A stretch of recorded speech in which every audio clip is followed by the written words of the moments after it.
ناس كتير كان عندها محتوى وحبت انها تنزله على اليوتيوب، لكن في النهاية فشلوا، والمشاهدات اللي جات لهم كانوا حوالي 3-4 منهم هو واخوه، مع انهم عملوا كل حاجة يقدروا عليها.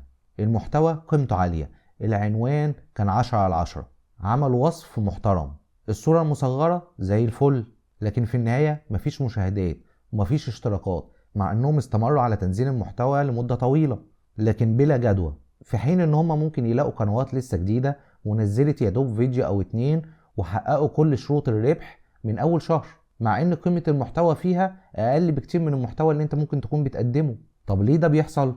انا هقول لكم. انا اشتغلت على كذا قناة خاصة بيا، وقدرت ان انا احقق مشاهدات عالية جدا، وجذبت مشتركين كتير، وحققت شروط الربح في فترة قصيرة جدا، ولدرجة ان في قناة انا عملتها ومن اول فيديوهين قدرت ان انا احقق شروط الربح كلها، وفيديو فيهم حقق اكتر من 100,000 مشاهدة في اقل من اسبوع. عشان كده انا قررت اشارك معاكم التريكات اللي انا اكتشفتها في اليوتيوب اللي هتساعدك توصل في اسرع فترة ممكنة. بصوا يا جماعة، مبدئيا كده لما تيجي تفتح اليوتيوب وتيجي تبص على الهوم، هتلاقي كل الفيديوهات اللي نازلة في الهوم دي، كل الفيديوهات دي مع انها مش محققة مشاهدات عالية لسه، ويمكن تكون لسه نازلة جديد، لكنها كسبت ثقة المشاهد. عشان كده اليوتيوب رشحها انها تبقى في الهوم. اليوتيوب يا جماعة ده عبارة عن بيزنس، اللي يهمه في المقام الاول هو الربح. فاي صانع محتوى يقدر ان هو يقعد المشاهد اطول فترة ممكنة على اليوتيوب وان هو يتفرج على الفيديو بتاعه، اليوتيوب هيدعمه. فانت كصاحب قناة جديدة لسه ما كسبتش ثقة اليوتيوب، فما تتوقعش ان هو بسهولة هيحطك في المقدمة واول ما حد يفتح اليوتيوب يلاقيك قدامه. لكن عشان نوصل للمرحلة دي ان اليوتيوب يثق فينا، في كذا حاجة لازم نعملها. دي عبارة عن مجموعة تريكات خاصة بالفيديو نفسه، وخاصة بالمحتوى، وخاصة بطريقة التعامل مع الفيديو على اليوتيوب. يعني تنزله ازاي، تتعامل معاه ازاي. انت ممكن يبقى الفيديو بتاعك المحتوى بتاعه قيم جدا، لكن لو جيت ترفعه على اليوتيوب بطريقة غلط الفيديو بتاعك هيموت تماما. النهاردة هنتكلم على التريكات اللي خاصة برفع الفيديو. لما حضرتك هتيجي ترفع الفيديو بتاعك، اول حاجة هتخش على القناة بتاعتك وتعمل كرييت وتعمل ابلود فيديوز، وتختار الفيديو اللي انت عايز ترفعه. هتظهر لك شاشة جديدة خالص فيها كل التفاصيل عن الفيديو بتاعك. دي اهم حاجة انت ممكن تعملها، ودي بيعتمد عليها نجاح الفيديو. وما تعتمدش ان بعد كده انت ممكن تعدل حاجة، لان اي تعديل بعد كده هيضر الفيديو مش هينفعه. فانا عاوز حضرتك تصب اهتمامك كله بالصفحة دي. اول حاجة هيقولك العنوان حضرتك هتعمل عنوان بسيط عن الفيديو، مش لازم تعمل عنوان مكلكع او فيه تفاصيل كتير، هو عنوان بسيط يخلي فيه فضول عند المشاهد ان هو يفتح الفيديو بتاعك. بالنسبة للديسكريبشن، حضرتك بقى تكتب فيه كل اللي انت عايزه، اوصف الفيديو بتاعك بالتفصيل الممل. وصف الفيديو هو اللي بيساعد خوارزميات اليوتيوب انها تفهم الفيديو بتاعك ده بيتكلم عن ايه اصلا، لان اي قناة جديدة اليوتيوب مش فاهم القناة دي بتتكلم عن ايه، او المحتوى بتاعها عن ايه، او يوديه الناس اصلا مهتمة بايه. فالديسكريبشن ده هو اللي هيفهمها. وممكن تكتبه بالعامية، عايز تكتبه باللغة العربية الفصحى براحتك خالص، عايز تكتبه بالانجليزي مفيش مشكلة، اتكلم براحتك وما تهملش الديسكريبشن نهائي. الثامبنيل او الصورة المصغرة حضرتك هترفعها من المكان ده، وانا مش هتكلم عليها دلوقتي، هعمل لها فيديو منفصل لان دي ليها تريكات منفصلة تماما لانها مهمة جدا. بعد كده هيقولك المحتوى بتاعك ده ليه علاقة بالاطفال او لا، حضرتك هتعمل نو، ولو ليه علاقة بالاطفال هتعمل يس لان كده هيعرضه على يوتيوب كيدز. بعد كده هيسألك هل المحتوى ده فيه الترت كونتنت، حضرتك هتعمل طبعا نو.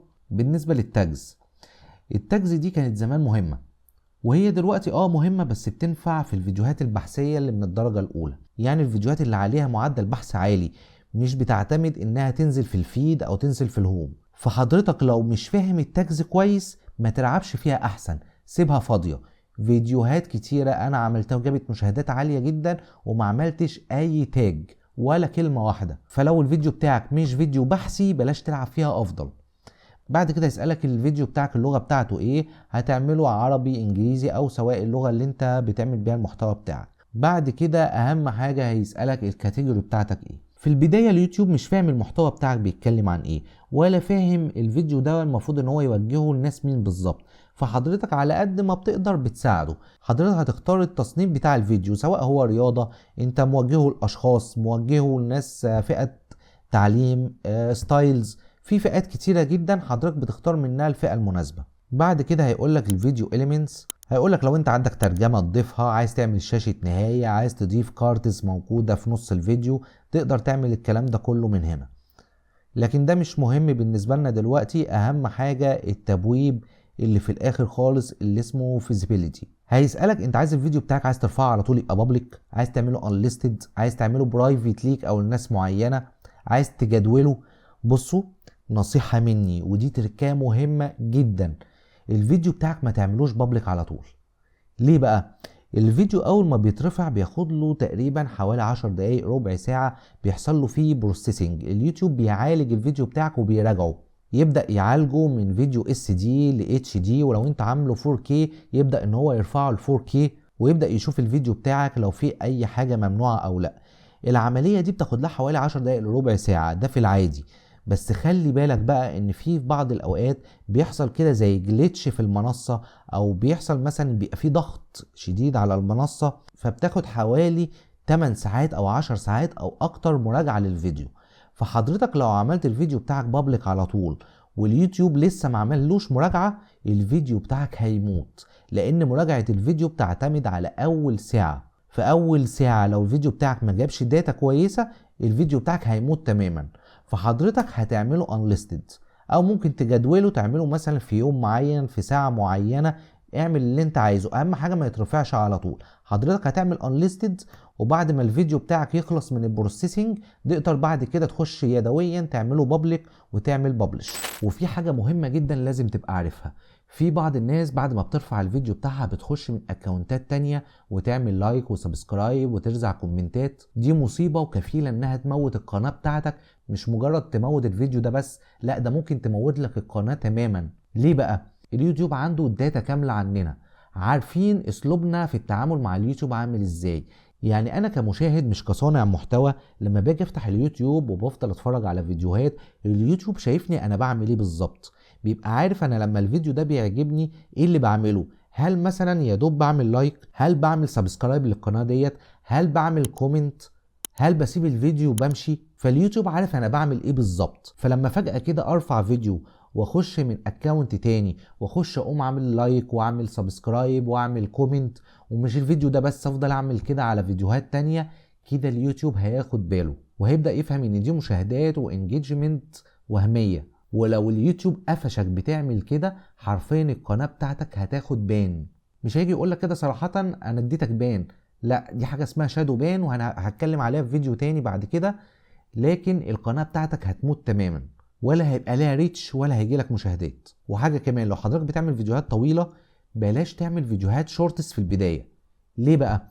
لان المهتمين بمحتوى الشورتس دي ناس بتخش اصلا على اليوتيوب وتخش على الشورتس على طول وتفضل تقلب فيها، فهي مش مهتمين تماما بالفيديوهات الطويلة. ممكن يجيلك مشاهدات وممكن يجيلك لايكس وممكن يجيلك كومنتات وهيجيلك اشتراكات كتيرة، بس تخيل بعد كده لما تيجي تنزل فيديو طويل ايه اللي هيحصل. لو انت عندك مثلا حوالي 500 مشترك، اليوتيوب قبل ما هيظهروا للناس الغير مشتركة هيظهروا الاول للناس المشتركين عندك، هيشوف الناس المشتركين عندك دول اصلا هيحبوا الفيديو ولا لا. لو حبوه هيظهروا للناس التانية، لو ما حبوش لا خلاص ما يجازفش. فالناس المشتركين عندك اصلا مش مهتمين بالفيديوهات الطويلة، مهتمين بالفيديوهات الشورتس بس، فبالتالي الفيديوهات اللي هتظهر قدامهم مش هيضغطوا عليها ولا هيتفرجوا عليها. فساعتها اليوتيوب هيفهم ايه؟ ان الفيديو بتاعك غير محبوب وليس له قيمة.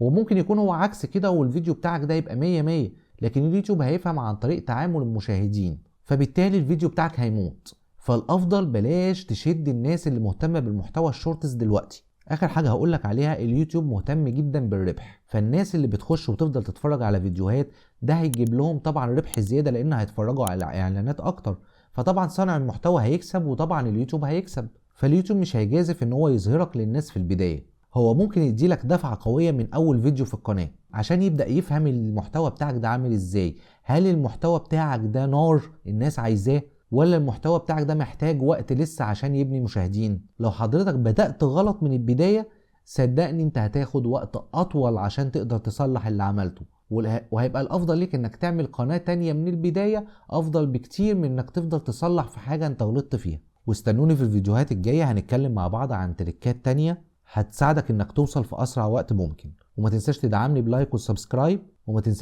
بلايك وسبسكرايب، سلام.